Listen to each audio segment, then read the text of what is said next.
So we're going to go and get started. I'm going to jump around quite a bit from this short little PowerPoint presentation. There's only a few slides, but then I'm going to go into the CMA and how to create that quickly and what I've learned and some other documents that I put together in this presentation and go to the listing presentation with. So today's all about how to prepare for that meeting, right? You've talk to people and you find out, hey, this person wants to sell their house. Maybe they're interviewing you. I'll be up front. I haven't competed very much because the houses that I've sold, I would say that I've been on the list side.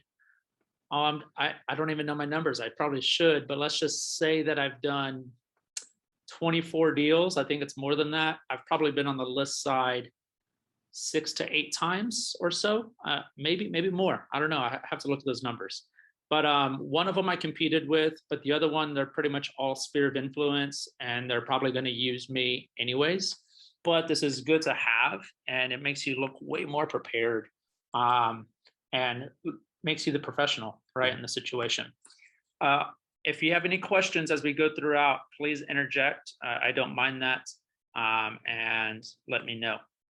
So what we're going to cover today is the prep, all right, the materials, the marketing presentation that I use that was given to me by Rick Tankersley, and the flow of the meeting is what it should look like.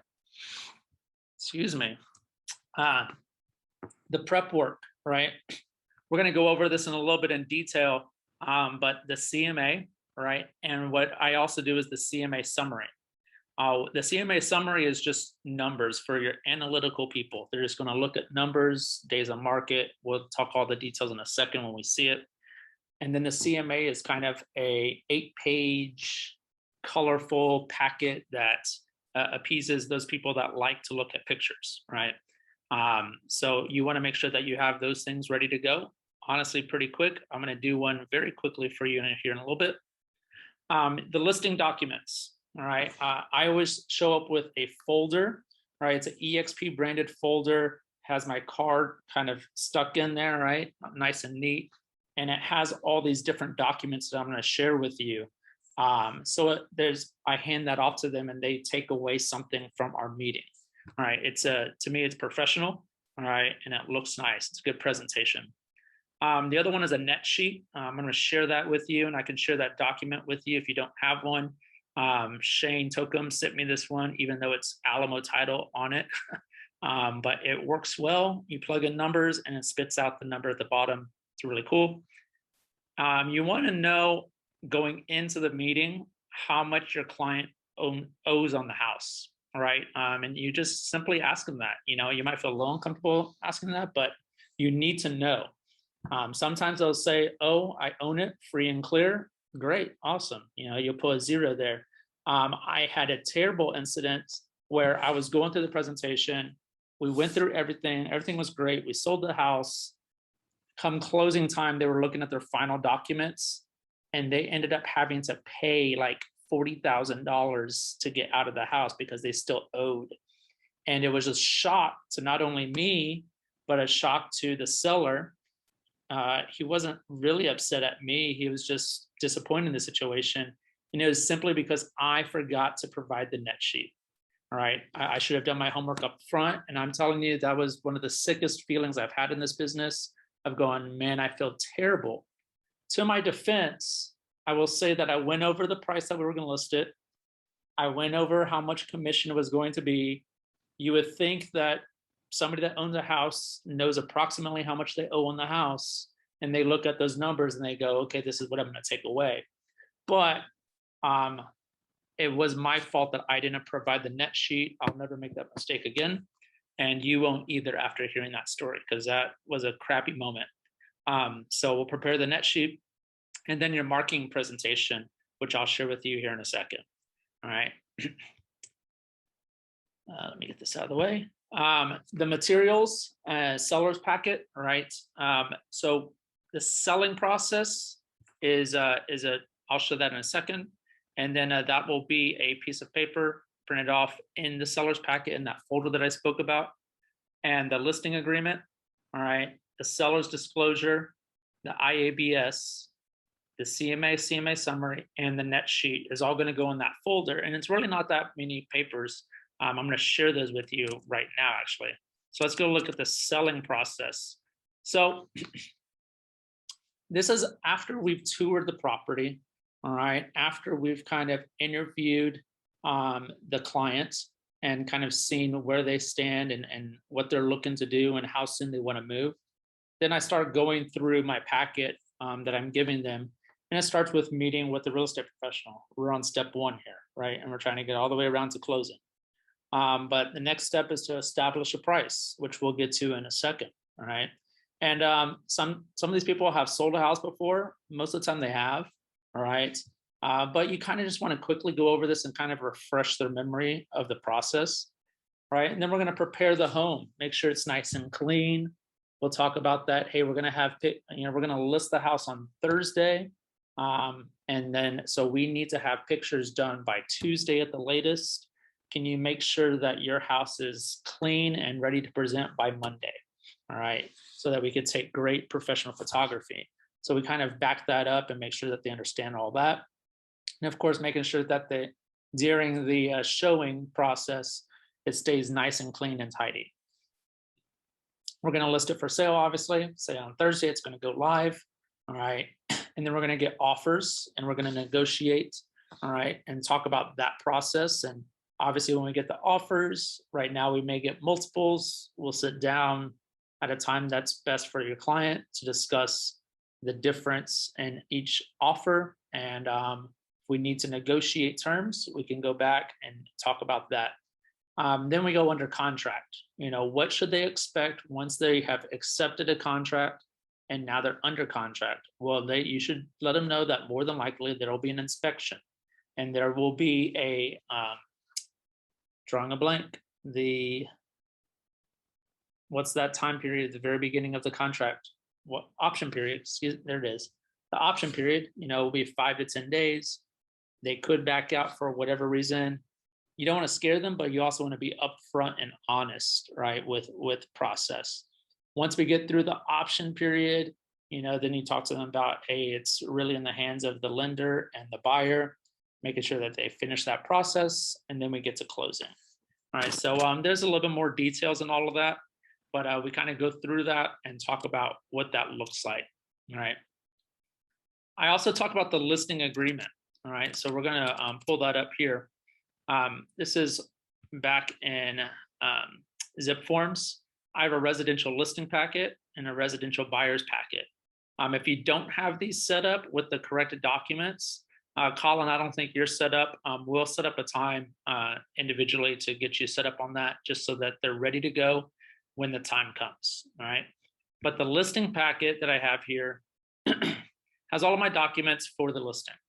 There's actually less documents in here than for the buy side. All right. But the most important ones that we're going to print, fill out mostly, print, and take on this presentation and this meeting is the number one is the residential listing agreement. All right. So I'm going to go in here and I'm going to fill out as much of this information as possible. When I'm doing this, of course, I'm printing this off and putting that in the folder. All right. And I'm also probably have my at this point and going through it exactly like I'm doing right now with you. The reason I like to do that is because it's highlighted yellow here. So I get to explain each section of the document instead of just looking at the black and white copy and maybe I missed something, right? But more than likely I have all this information, so I'm going to fill all this information in. I'm going to fill in as much as I can. I'm going to put my information, the broker and all that. I'm going to put the property information already filled out before I print it, all right? Exclusions is pretty rare, but we can add that later if need be. We know if it's in an HOA or not. We're going to click yes or no. We don't know the list price yet, so we're going to leave that one blank, right? And we're going to leave these blank because we don't know when we're going to list. Are we listing this Thursday or are we waiting another 2 weeks? All right. I do typically fill this in as 6%. All right. And I just kind of say that's standard when we get to that point. Some people balk at that and want to negotiate, and we'll discuss that a little bit later. But I usually have that at 6% ready to print off. And of course, you could go back and change this if need be. This is usually not applicable. This is usually, I think I put 30 days. And then this is Bexar County. All right, so I'm filling in as much as possible, right? I'm also going over this document with the seller. You know, broker will file this with the MLS. Well, yeah, we want to put it on the MLS. That's why you hired me. So we're going to check and check. All right. As we go down, most of this is just legal terms, all right, that they can, I'm going to leave a copy so that they can read through it on their own time. Scheduling is going through showing time. So at this time, I'll talk about the app, right? The showing time app. I'm going to set myself and them up for notifications for when people request a showing. And I'm going to talk to them about how to accept that or how to decline it, right? And also that where to find the feedback that is left, all right? Can I put a key box on the property? You know, 9 times out of 10, they're going to say, well, of course, how's somebody going to get in, right? But maybe they're going to be there and they're going to let people in as they show up. Maybe they don't want a lockbox, but more than likely they're going to put it. And I'll also ask them, where would you like me to put it? Is it okay for me to hang it on the front door on the handle? Or do you want me to put it off to the side so nobody really sees it? All right, that messes with it. Over here, I talk about 3% goes to the other side, 3% goes to me. So you fill that in. I fill in the intermediary status and I talk to them about what that means, right? That means that I could represent both sides, right? If I was to find a buyer and negotiate that. Over here, if they didn't want it on the internet, you would check these boxes. I've never experienced that. All right. And then you check all these boxes because these are kind of the standard. We're willing to accept conventional VA, FHA, and cash. You could check these other ones. I've just never done it. Owner financing, I doubt they want to do that, but if they do, you would check that one. And then down here, most of this is NA from my experience, but you can read that and see if that applies to the situation. Special provisions is usually blank unless they have a special provision that you want to write that in. And you won't know that until you have this meeting anyways. Majority of this stuff is going to be unchecked except for the IABS. All right. And the seller's disclosure should probably be checked as well. All right. Because we're going to talk about that in a second. And are they a foreigner or not? And then you're going to fill in your name, the seller's name, and have it ready to go to sign, right? So that takes a little bit of time, but I got through that fairly quickly. And I think it's really important that they understand the legal stuff that they are getting into, all right? I'm gonna take a quick little break. Do we have any questions as of now? Yep, Colin.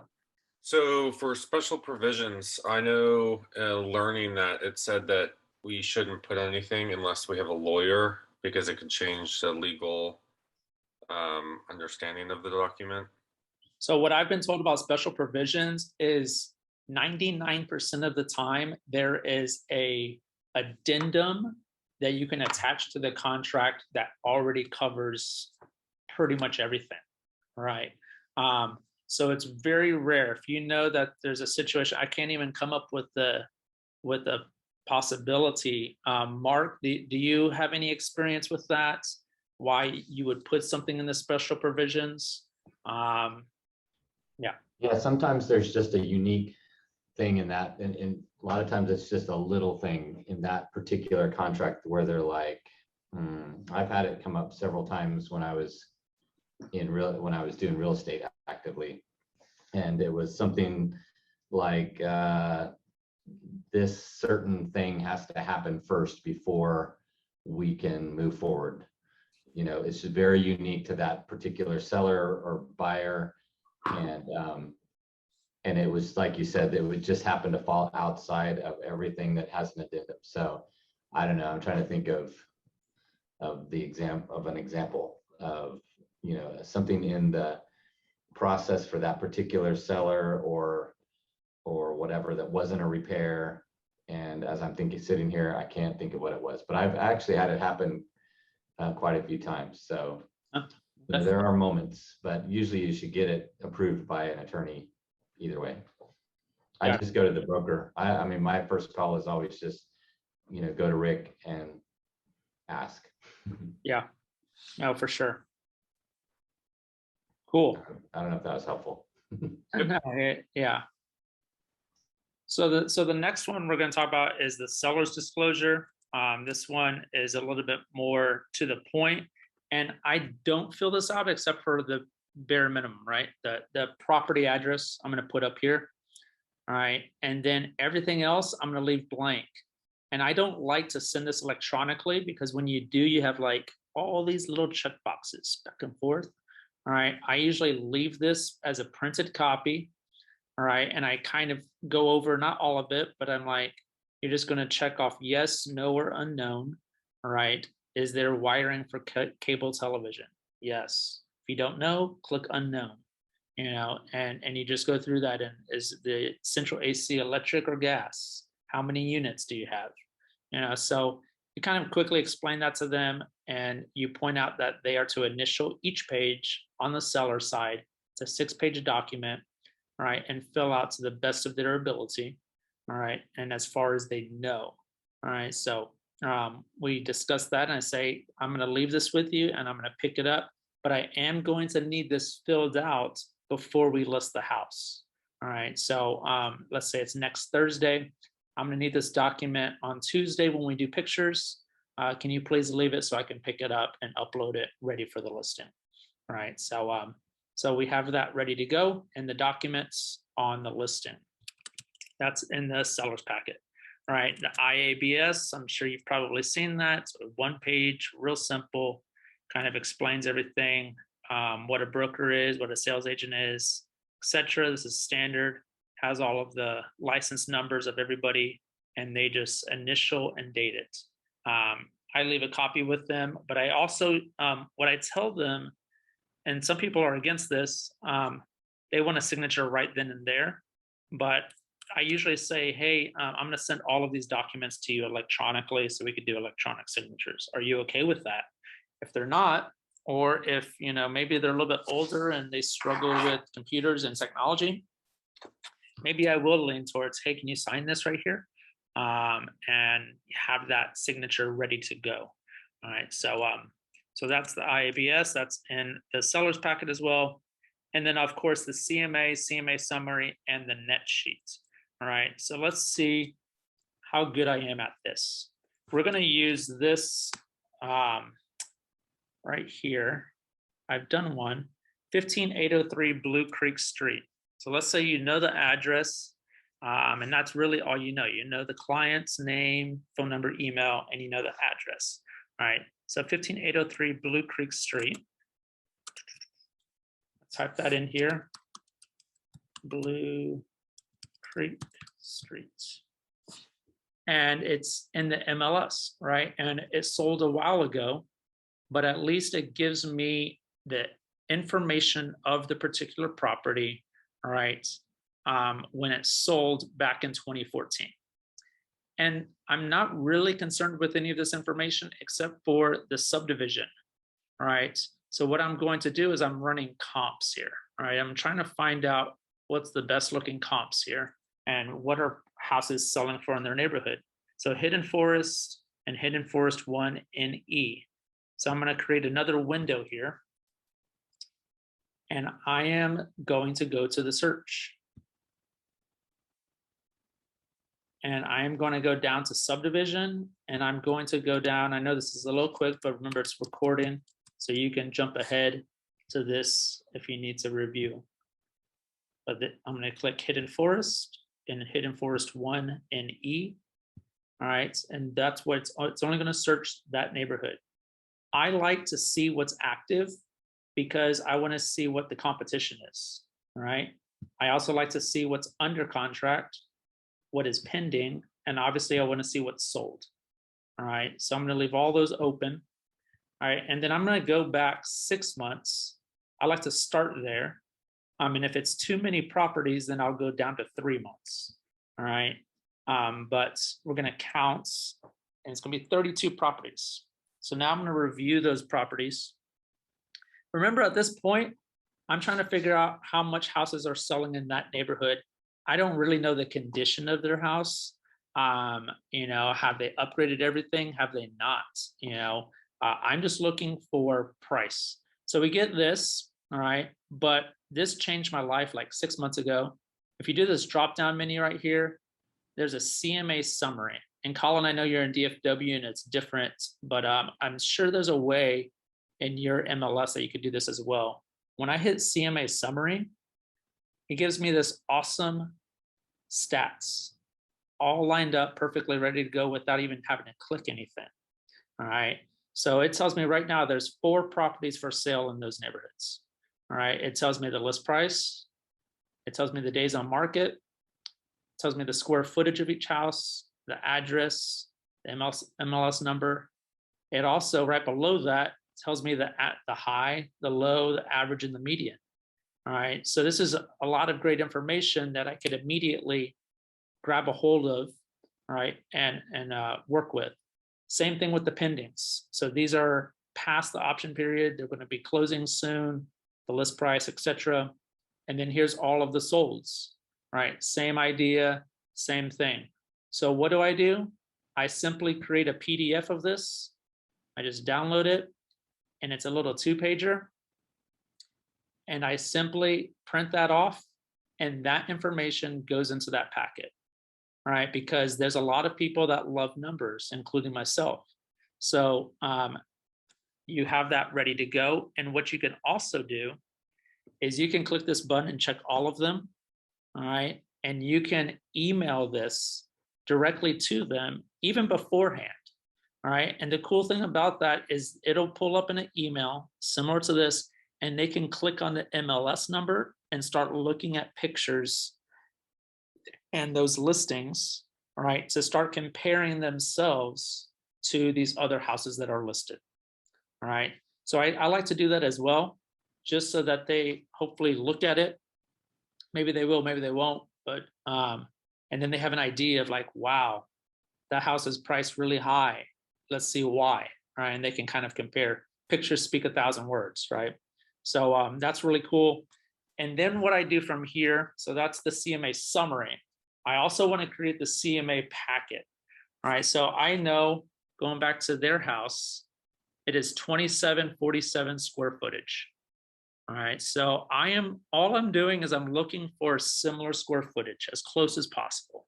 All right, so I look down here and the average is 2362, smaller than theirs. All right, and it sold for 377, 304. So I'm going, okay, well, we're probably higher than that based off of square footage. So I'm going in here and going, look, this one is really close to the same square footage. I'm going to click that and use it as a comp. All right. And then, okay, this one is really close. I'm going to click that one as well. And then they're kind of sporadic. I was told to use 10% under and 10% above. And that's kind of a good range as far as square footage to pick your comps. So 277, gosh, bad math, 2,776 minus 277, that gets me to about 2,500, right? So, and then on the plus side, that gets me to what, about 3,000-ish, maybe just above. So now I'm looking for something that's kind of in that range. So 2,500, there was another one that I kind of picked. This one's a little, I think I had this one was like the closest one. You want to pick 2 or 3. You don't want to pick a lot, but then I go over here to, there should be a button to where you start your CMA and then you label it, right? And let's just say fake CMA. All right, and you choose the clients. This is Grace Turner. Let's just go to her, and I'm going to continue. And now here I am. Here's my comps. And what's cool about this is it gives those 3 that you picked. It gives all the information that was on that CMA summary. All right, it tells you the closing date. All right, and then it also says average. Average sold price is 470.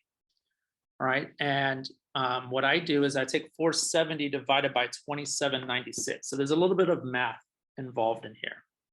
470 divided by 2796 comes out to 168 a square foot. All right, I learned this math from Mark Chambers, who learned it from an appraiser. All right, so what I'm going to do is I'm going to make adjustments to these three comps based off of this calculation. All right, so 168 a square foot, I'm going to take 25% of that. All right, and that comes out to $42 per square foot of adjustment. He says around it to the nearest 5, so it's closer to 40 than 45. So we're going to use $40 a square foot. All right, so just remember $40 a square foot, and we're going to go in here and we are going to go to the comps and make adjustments based off of $40 a square foot. Well, we know that this one is 2747. So sometimes I have to jot those numbers down, 2747. So now I'm looking here and going 2776 minus 2447 is 329. 329 times 40, right, is 13,160. So what we're trying to do is adjust these prices to our square footage. So since our square footage is smaller than this, we are going to deduct this price by 13,160. So I'm going to put minus 13,160. And that's what it's going to look like. Okay. I'm going to do the same math for all of these. All right. And what I would end up doing is it's going to be adjusting. See this 450? Once I calculate, it's going to drop that down to 436,840. So now I'm making these three closest comps, adjusting the price directly to the same square footage of my property. All right. Does all of that make sense so far? I know it's kind of quick and you can kind of go back over it, but just some quick little simple math and you'll get better as you do it. All right. But anyways, once I adjust all of those, I don't want to do all of them right now, right? It's going to adjust all these prices, some up, some down, right? All of these are a little bit bigger than the house that I'm selling. So they're all going to be minuses here. All right. So it's bringing down, bringing down, bringing down. And what's going to end up doing is I'm going to go to customize report. All right. I'm going to go to suggested price and net proceeds. All right. And I can come in here and it'll show me what I want to provide. Right. I could use the average price of sold comps. That was 470. Right. But remember, I just made an adjustment. So I'm probably going to use the adjusted comps as a possibility. I could use the price per square foot. But what I also like to do, and this might be inaccurate, and I don't want to take up all of our time doing this, but I like to give them a range. Let's just say for this time, this example, that the range is 450 to 470, right? At the very top, I think we could sell it for 470 because it's possibly in great shape. So when I do these things and I add them and check them off here, it's going to go to my report.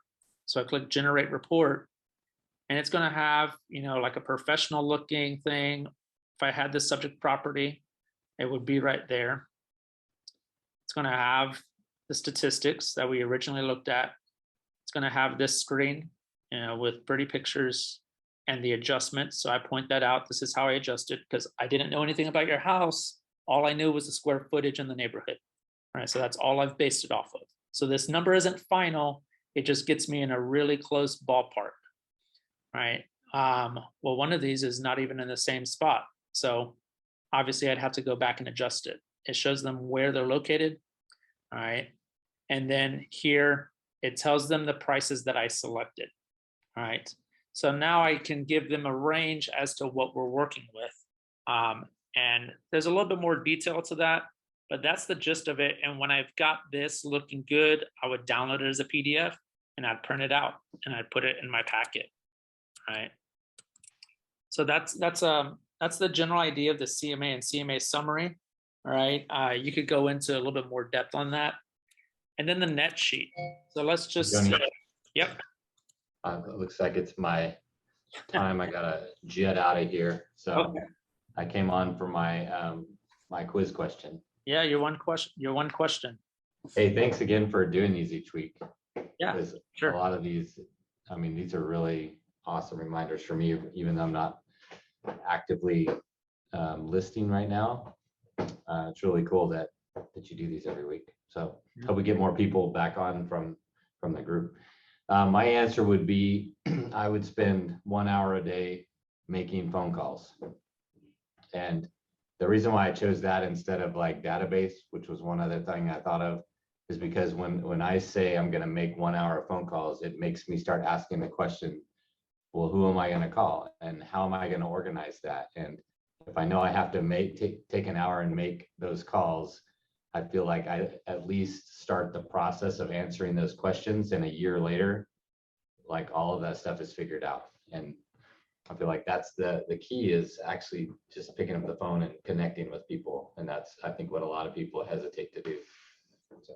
Yeah, you hit it, and that's kind of going to be mine, and I'll talk a little bit more detail about it. And obviously, this is recorded. You can check it out later. But yeah, it's once I started cleaning up my database and kind of organizing it, then it's real simple to go, okay, I'm making phone calls. Who am I going to call? Just pull up your list and go, oh, there's a person I can call. Boom, and it kind of takes the thinking out of it. So it kind of goes hand in hand with what you just said, and so working your database, you're kind of doing both while you're focused on making the call. So yeah, I like that. And there's so many suggestions out there on how to organize calling, but I think it's every person finds that thing that just works for them, that sweet spot that's like, this is the way I like to call, this is the organization that makes sense to me.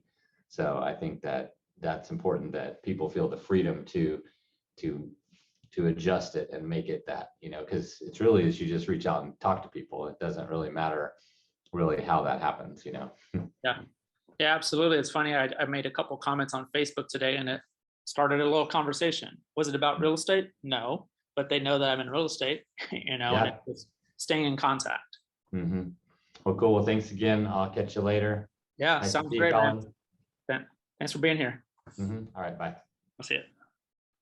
So going on to the next one is the net sheet. All right. Let me just get there. It's not the one. I'll close that out.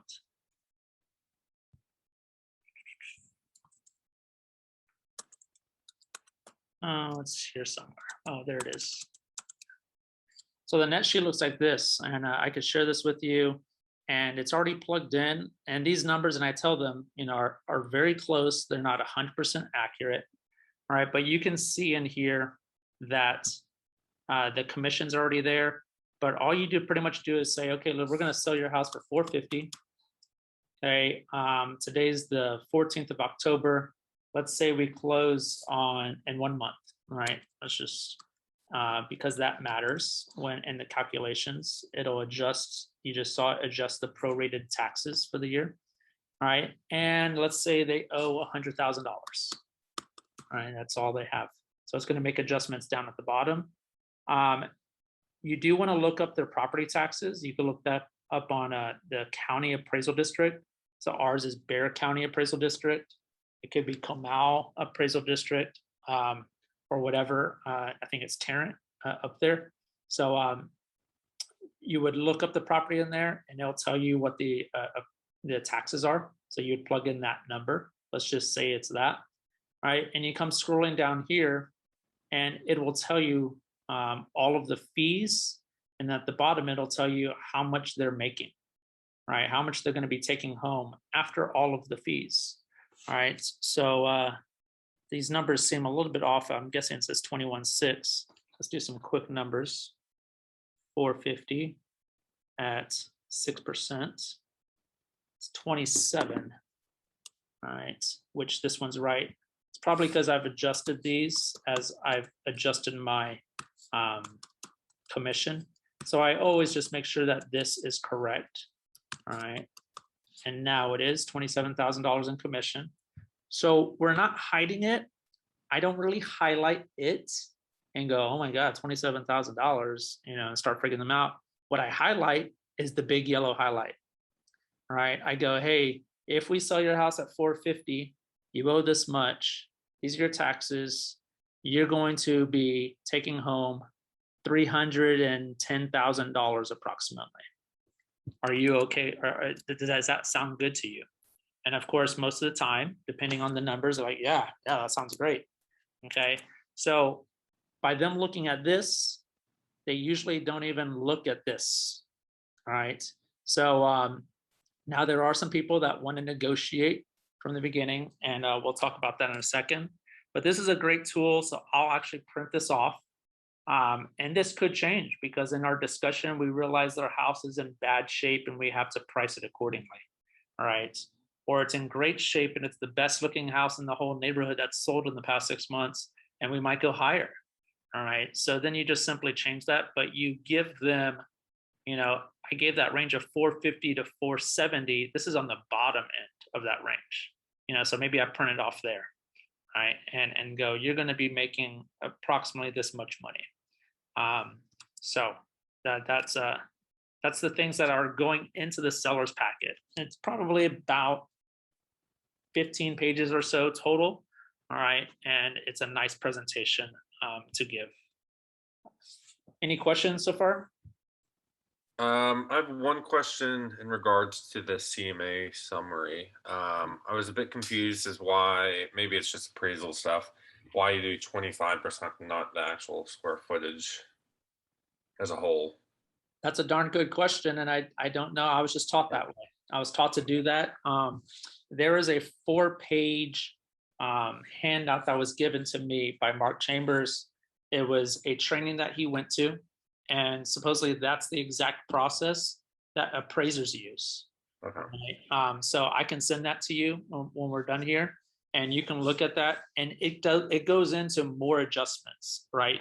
Does it have tile instead of carpet? Does it have this instead of that? Well, we adjust, and they have like adjustments that you can make that they make.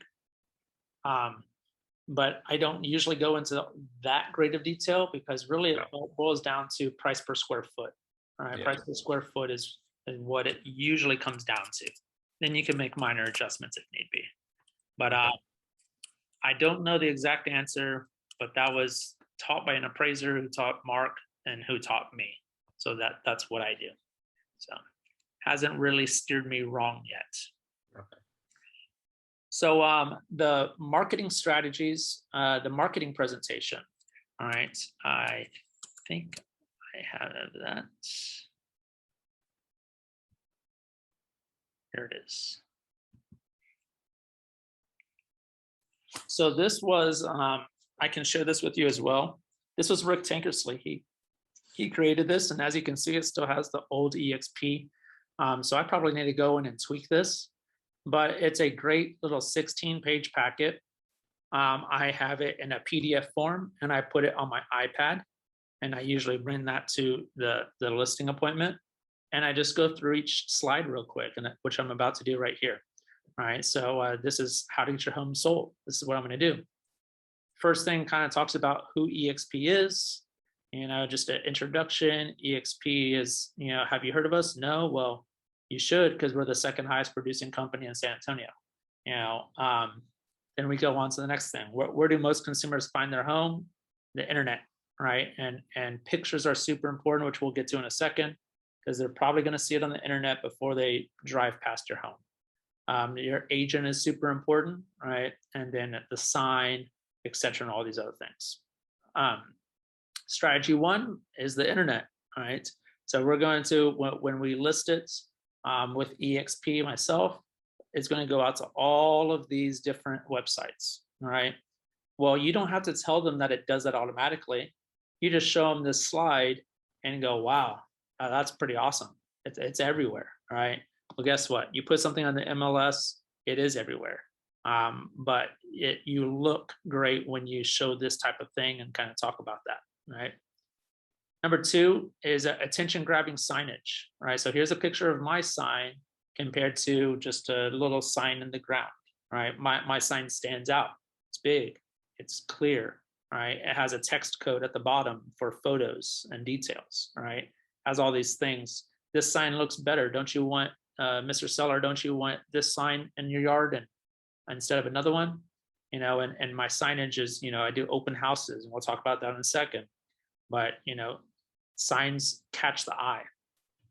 Strategy 3, because things are online, we have to have professional photography. So I simply show them examples of professional photography, a couple different listings of mine, right? And making sure that it looks great. You'd be surprised at how many people don't do professional photography when listing a house for sale. All right. Number 4, we talk about staging. All right. And most of the time, I haven't had to do this. I did do it once for a flipped house, which didn't have furniture. But if they're living in it, most of the time their furniture is fine. All right. I do tell them to clean and declutter like everything. Less is more.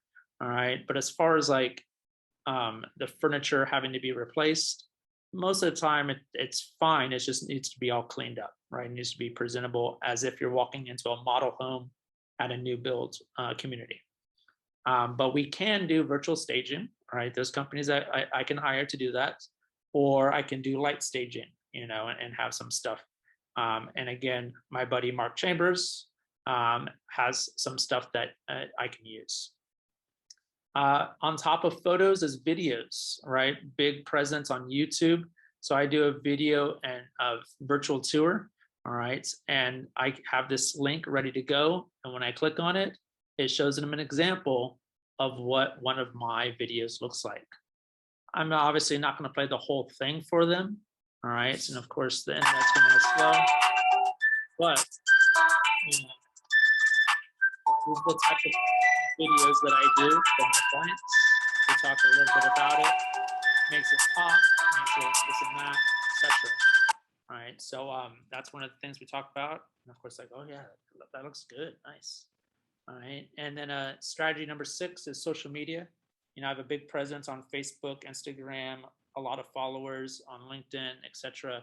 And there's billions of people on social media. So we're going to make sure that this is up and running on social media.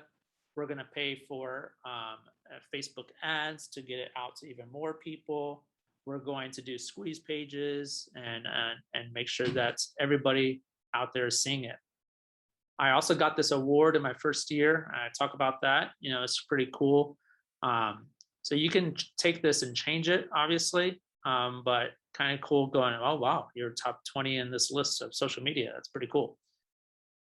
Number 7 is open houses, right? And I like to do open houses, and I talk about what that looks like and, all the things that I'm going to be doing and to get more eyes on the property. Number 8 is we're going to email blast. I have over 600 people in my database. I have a large group of realtors, and we're going to make sure that everybody knows about it, including all of the real estate agents out there that have buyers that are looking for homes in this area. All right. Even if you don't have this large of a database, say you do, or, don't exaggerate like crazy, but, say, hey, look, we're going to blast this to 200 plus people, 300 plus people, whatever it is. All right. And get that out. Strategy number 9 is we do a direct mail, EDDM, all right, .com, I believe it is you can locate and go, okay, in this neighborhood, we are going to send a direct mail. We're going to pay for this, and we're going to send a just listed, all right, and see if anybody in this area is interested in buying this property. So that's another thing that we do. Number 10 is the phone, right? It's pretty simple, but I'm going to call the past 5 agents who most recently have participated in the sales in your area. So you look up the recent sales and you call those agents and you said, hey, you had a buyer buy in this area. Do you have any other buyers that are looking in this area? Just kind of going the extra mile that most people won't is calling up other agents to see if they have buyers in the area and letting them know that, hey, there's a new house in this neighborhood. All right. Most people don't do that, believe it or not. And then consistent communication. You can expect a weekly call from me. You're going to get automatic feedback. If you don't, I'm going to be on that other realtor to provide that.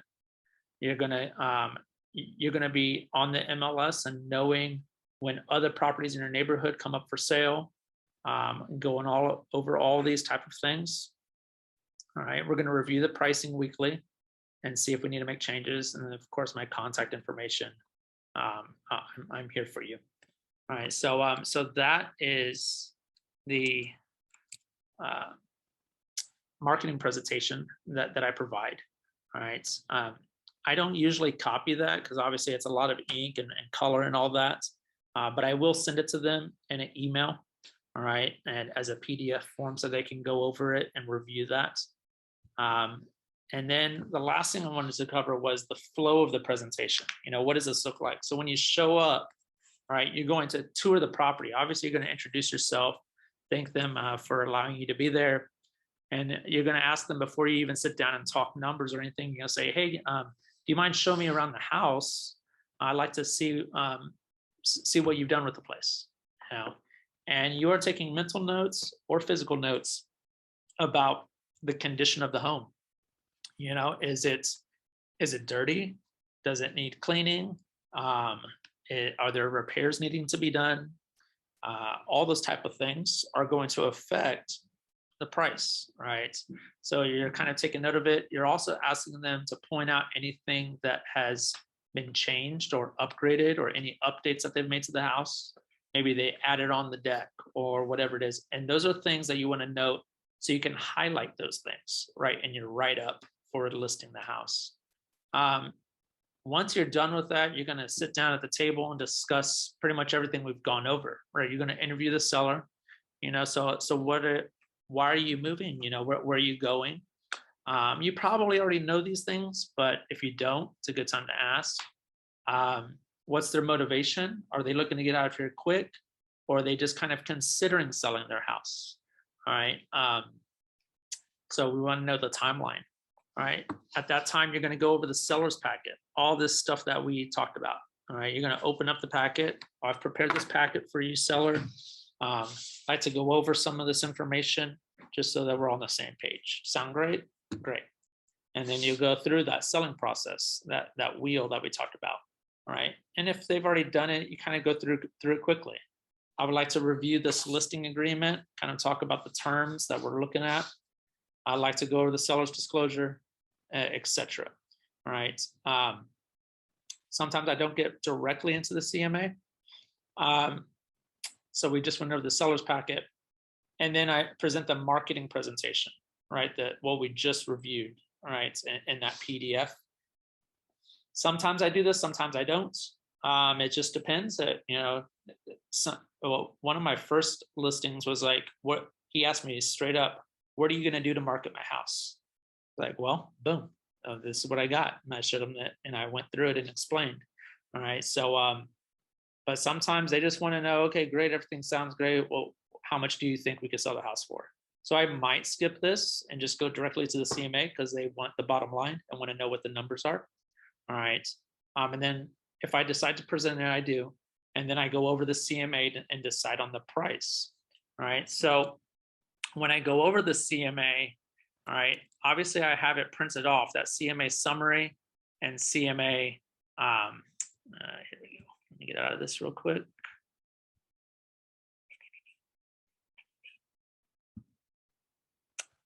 Oh, man. Give me 1 second.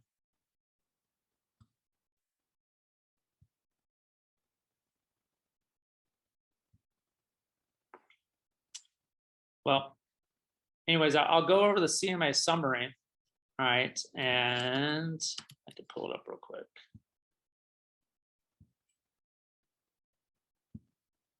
And I'll pull it up on my computer. All right. So that they can look at the pictures together. Didn't do this 6 months back.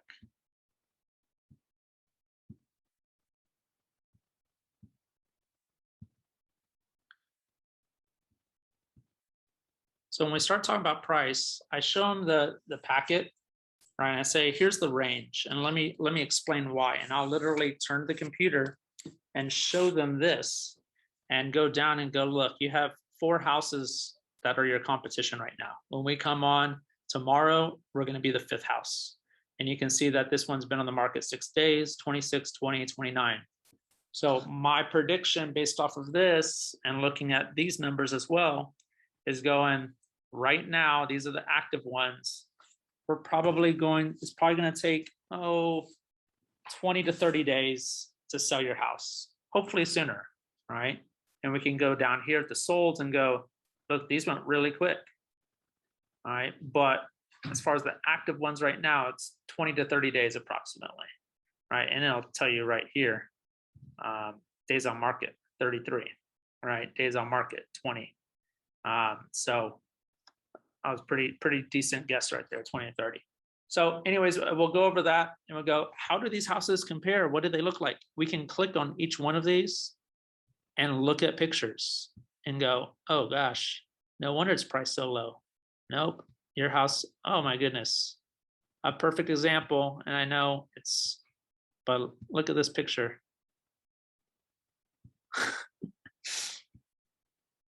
You gotta get professional photography. I think I would even with something like that. That obviously needs repairs. So you go, well, we're not in that price point. 440, the most expensive one, how nice is this? And we start looking at pictures, and this will take 10 to 15 minutes. And we go, okay, I point out where there's nice wood floors, there's rafters in the ceilings, 2-story. That's a big difference. I will highlight that when I'm looking for comps. If it's a 2-story that I'm selling, I want to look at 2 stories. If it's a 1-story, I only want to look at 1 story. So you can narrow that down, right? But you start looking through here and go, okay, they do have a backsplash. It looks like some kind of granite countertop, a movable island. How does this compare to your house that we just toured, right? And we go, well, I believe our house is better than this. I agree, Mr. Seller. Yeah, absolutely. So I think we could consider pricing it above 440, and that's why I have you in the price range of 450 to 470. All right, and then you can go through here, and well, these are significantly smaller, so we're not even going to compare those. And then we can kind of come down and go, hey, remember that CMA that I did? Those 3 houses are here, here, and here. All right, let's take a look at this one. This is the closest square footage. Let's see what this looks like.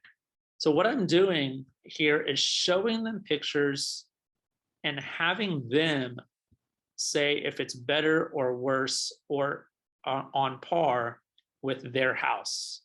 And what that's doing is getting them closer to figuring out what price we should list it at. They're starting to think, oh, well, man, that one's way nicer than mine. I don't know if we could list it for that. And so it's not me coming in saying that we can't. It's them pretty much saying, yeah, now I understand why we need to price it accordingly. All right. So so I think that's really important. And that's how I handle that. And then we, at that point, we've figured out a price, we figured out our timeline, we figured out everything in the listing presentation that we talked about. We know if we price it at this price, we are going to take home once all fees and everything is done. Your take home is $312,000. Everybody's happy. We have an idea of when we're going to list it, what we're going to list it for, and a strategy of if we need to make price changes, depending on the traffic. All right, and we'll talk about that as well. And then pretty much you just get a commitment as to what we're going to do or how we're going to follow up or when we're going to make sure the house is clean, ready for pictures, and list the house. Of course, you thank them for their time, you pack up your stuff, and that's pretty much the end of the presentation.